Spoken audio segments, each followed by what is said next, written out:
O'zbekistonning barcha viloyatida qanday ob-havo bo'ladi? Assalomu alaykum hurmatli tomoshabin. Bizning kanalda har kunlik va haftalik ob-havo ma'lumotlarini bilib olishingiz mumkin. Buning uchun kanalimizga obuna bo'lib qo'yishni unutmang.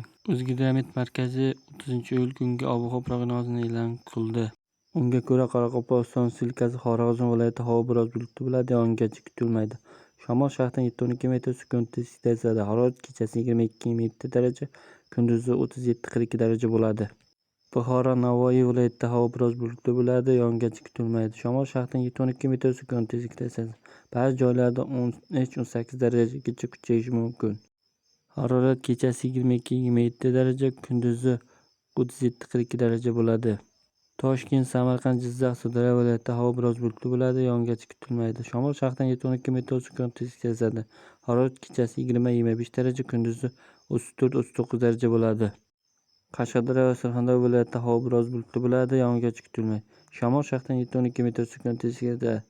Harorat kechasi 22-27 daraja, kunduzi 32-42 daraja bo'ladi. Andijon, Namangan, Farg'ona viloyatida havo biroz bulutli bo'ladi, ba'zi joylarda o'zgaruvchan bo'ladi, yog'ingarchilik kutilmaydi. Shamol shahardan 7-12 metr/sekund tezlikda esadi. Harorat kechasi 25 daraja, kunduzi 34-39 daraja bo'ladi.